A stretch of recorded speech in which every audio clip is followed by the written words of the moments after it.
we are continuing my 2020 wrap-up series.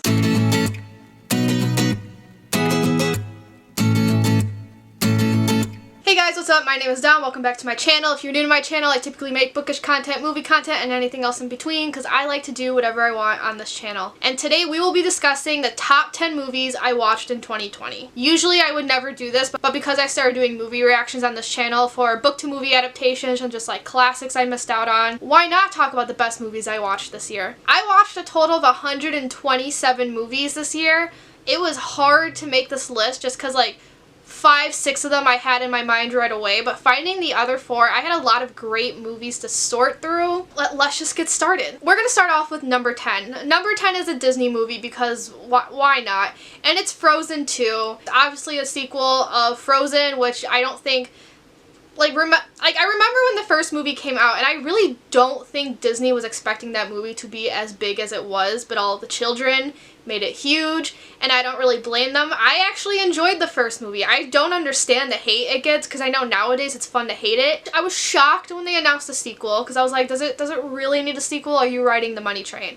They're probably riding the money train, but at least it's a great movie. So my thing is, I liked the first movie, right? Then I watched this one, and I absolutely love this movie. And it's weird because pacing-wise, I kind of had some problems with the pacing. It's really awkward compared to the first movie. But other than that, I think everything else is better when it comes to the characterization. The soundtrack is so much better.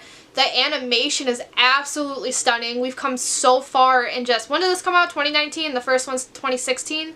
No, because that was in college in 2016. 2013, because I was in high school when it came out. We've come so far in less than 10 years, because there were some things where I was like, that looks super real. And the other thing with this movie, did I even say what this one's about? This one's basically Elsa's search for her mother. The other thing with this movie is that, like I said, when the first one came out, Disney probably wasn't planning for it to be as big as it was, let alone big enough to make a sequel that is a theatrical release, because if you guys remember, Disney sequels in the past were always straight to DVD. I want to say, despite a sequel probably never being planned, they did a good job at hiding that. Like, this movie still connects very well to the first one. Besides the pacing, I have nothing but good things to say about it, and I do like the Easter eggs to stuff. There is a scene where they give a nod to Hans Christian Andersen, who wrote the short story this is based off of, Ice Princess, which I have read, and it's pretty good. Show Yourself fucking slaps. It's the best song in this whole movie, and too bad there's it spoils stuff, because otherwise they should have sold it.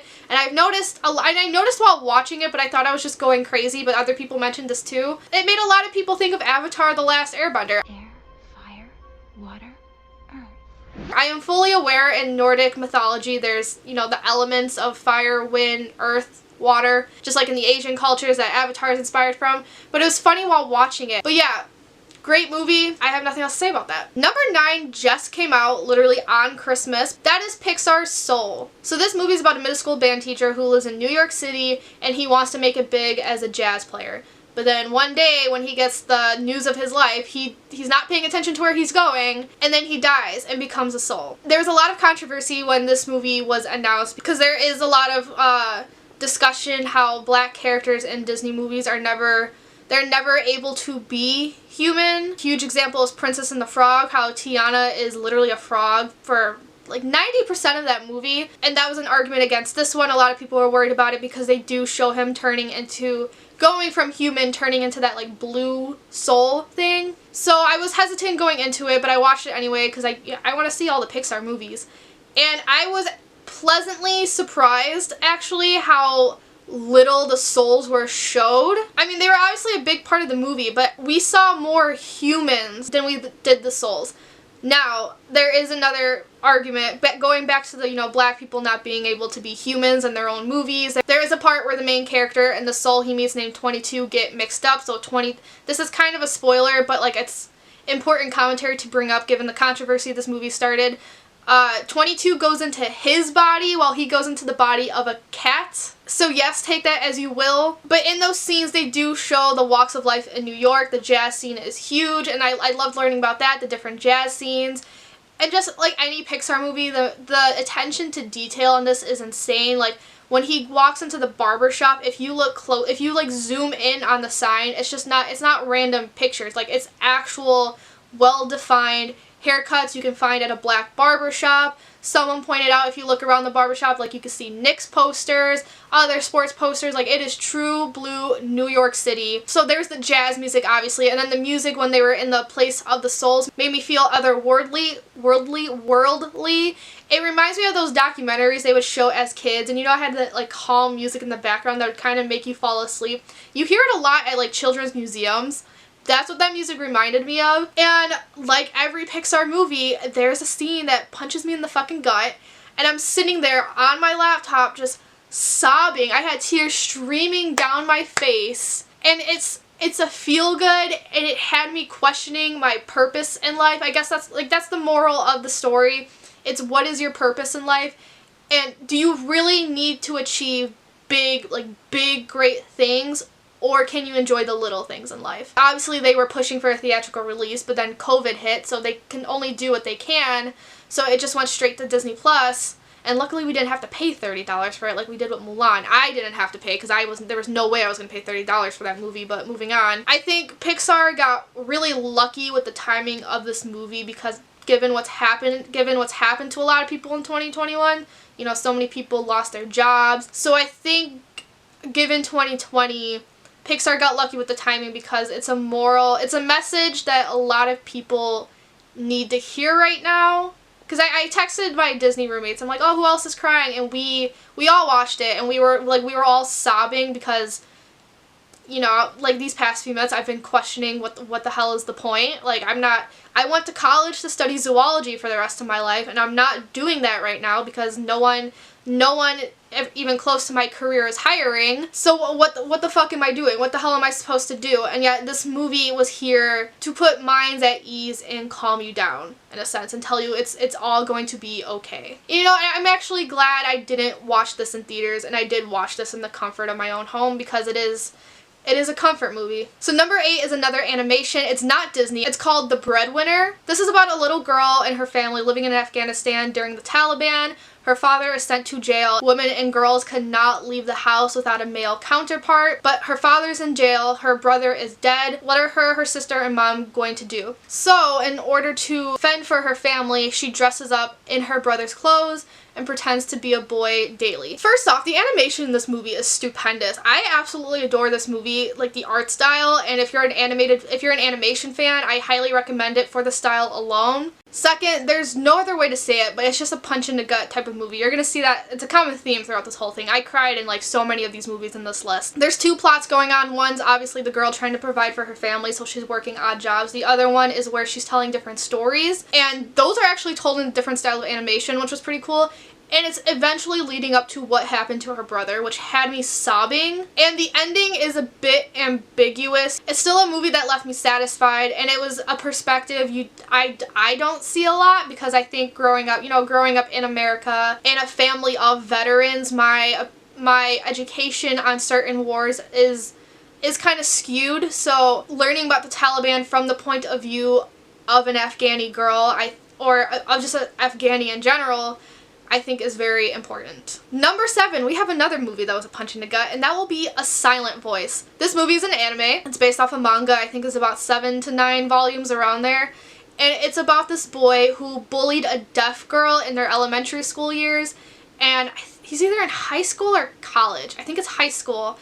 During his high school years, he's trying to make amends and redeem himself. His animation style is absolutely beautiful. It flows really well. That's my thing. My thing with anime, because it's sometimes in the early days it was a little like the animation style itself was a little choppy. Not really choppy. That's not the word I'm looking for, but like choppy-ish.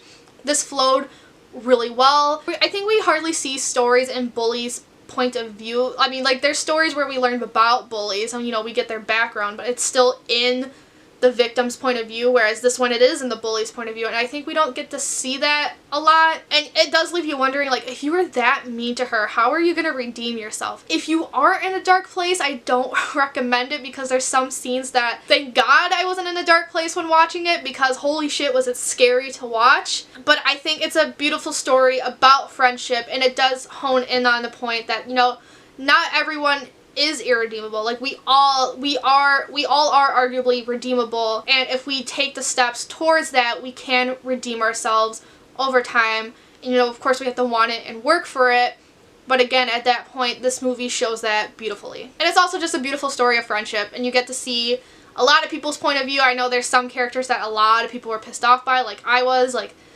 there was one girl who tried to act like she didn't do anything wrong when she was one of the perpetrators. But I think that's also the beauty of this movie, the fact that it could evoke such emotions. You cry, you laugh, you get angry, and it takes a lot of talent to evoke emotions like that. Coming at number 6, I actually did a movie reaction for this channel, and that is One Flew Over the Cuckoo's Nest. I watched this because I wanted to watch Ratched on Netflix, but I needed a little more background because I didn't remember the book too well. This is about a mental institution back in the, I think the 60s when the book came out, and therefore 70s for when the movie came out. And it's all about conformity. There's Nurse Ratched, who has a strict set of rules, but then a non-conformist named McMurphy comes, and all hell ensues in the point of view of Ratched, of Nurse Ratched. But in the point of view of McMurphy, he's giving these people freedom because Nurse Ratched put them on such a strict schedule. I think this movie's on this list just because I kind of went in with low expectations. When I read the book in high school, I didn't hate it, I didn't dislike it, I did enjoy it. It's just that I read it, I wasn't too engrossed in it, but it was also the last book I had to read ever in high school. Like, I read it senior year, and therefore the senioritis was kicking in. So I kind of went in with low expectations with this movie, but I really, really enjoyed it. I thought it was suspenseful. McMurphy was hilarious. He really helped these guys who were clearly struggling and weren't getting the help that Nurse Ratched thought she was giving them. And people often describe Nurse Ratched as the banality of evil, and they were right. Louise Fletcher really got me to hate her in this movie, and she won the Oscar for it, so props to you. And I think, and Jack Nicholson also won the Oscar. Danny DeVito's in this, Christopher Lloyd, all-star cast here. Every time Nurse Ratched came on that camera, I wanted to like punch her in the face. And what made her such a good villain is that what she told people wasn't necessarily wrong. It's just she was using it as a way to manipulate people and get her way. Like, for example, when McMurphy wanted to see the baseball game, he had everyone raise hands, but it was just his therapy group. But then Nurse Ratched turned around, she's like, well, we need the opinion of everyone in the room. And he was like, what are you talking about? She's like, well, aren't we all people and we all matter? And like, she's right, but think of the context. And that's what made her such a great villain. And I'm really glad I liked this movie. The show Ratched was one thing, but Nurse Ratched in this, Louise Fletcher deserved that Oscar. Number 5 on this list is an old movie, and I also did a reaction to this during the Halloween season, but it is Psycho. A woman tries to run away so she can go meet her lover, comes across Bates Motel, and makes friends with a man named Norman Bates. And that's all I can say, because then everything else will be a spoiler. See, going into this movie, I already knew the end. The ending is what made this movie get so popular back in the day, and it's the reason why it's still talked about today. But I still vastly enjoyed this movie. It is, despite knowing, so like this movie for me was more about the journey than the actual, you know, end game, right? This movie, despite knowing the ending, was so suspenseful, and I understand why Alfred Hitchcock is the king of suspense. This was my first movie I've seen. I only seen 2 movies, and this is the first one I've seen by him. It kept me on my toes the whole time. The music slaps. It went hard in the beginning, but then like the music during the shower scene, I didn't know that music was from this movie. I just thought it was a horror sound effect. The shower scene, the shower scene I saw as a kid. Like, I walked in to my parents watching it, freaked me out, and I understand when this movie first came out, it freaked a lot of people out, even as grown adults. This is a very hard movie to talk about without spoiling it, so I'm not gonna say really any more about it. But if you haven't seen this, I do highly recommend it. So number 4 is a movie I have gushed about before in the mid-movie wrap-up video I made a while back. But it is Jojo Rabbit. This movie is so good. It is about a little boy in the Hitler Youth who's trying to meander his way through life in Nazi Germany. He has an imaginary friend. His imaginary friend is Adolf Hitler because he looks up to him. But then one day he comes home and there is either something or someone in his dead sister's closet. So it is obviously important to note that this movie is a satirical World War II piece. It is made by Taika Waititi, who is a Jewish man, and he does play Hitler.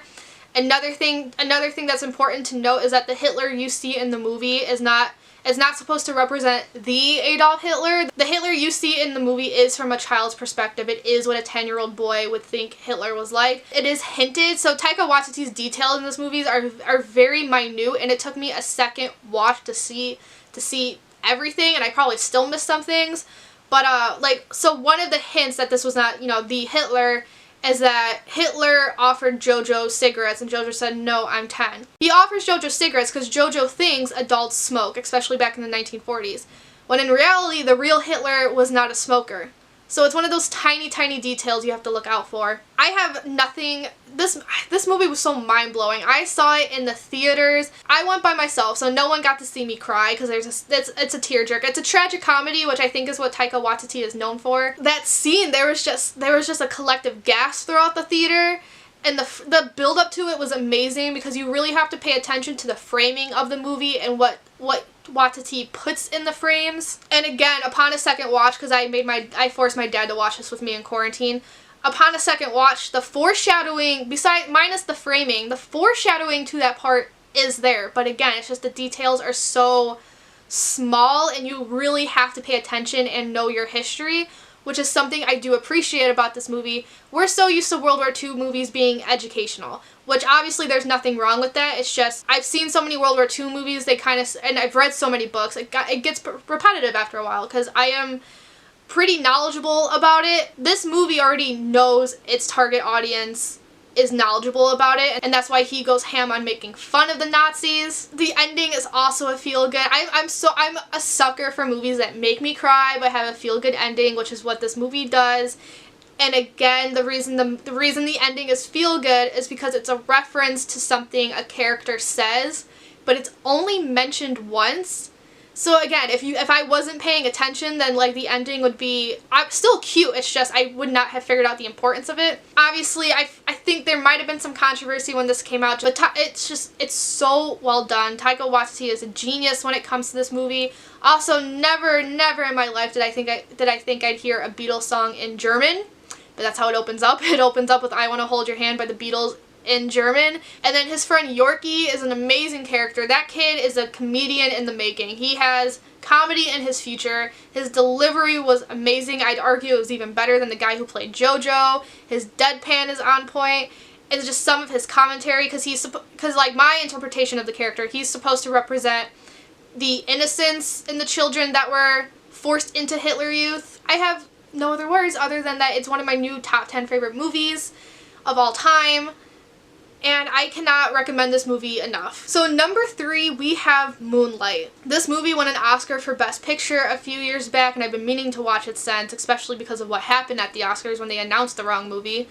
And it lived up. So this movie is the story of a guy growing up as a black gay man. It's told in 3 acts, once when he's a kid, then a teenager, then an adult. I was a little worried going into this movie because I saw it's from the company A24. A24 movies are a hit or miss for me, but I really enjoyed it, obviously, if it's in the top 3 of the year. This is another one that's hard to talk about without spoiling. Like, I'd rather you, if you've never seen this movie before, I'd rather you go into it knowing nothing other than it's about a black gay man. But the 3 acts was so smart because it's a road to self-discovery. The 2 main things I really like about this movie is the sound engineering, I guess is what I'm going for. Like the sound and then the lighting. The sound was just, it was like an ASMR at one point. I usually hate ASMR, but I was fine with this. Like there's a scene where it's quiet, but all you hear is the waves. And I loved it, and it placed a sense of serenity in you.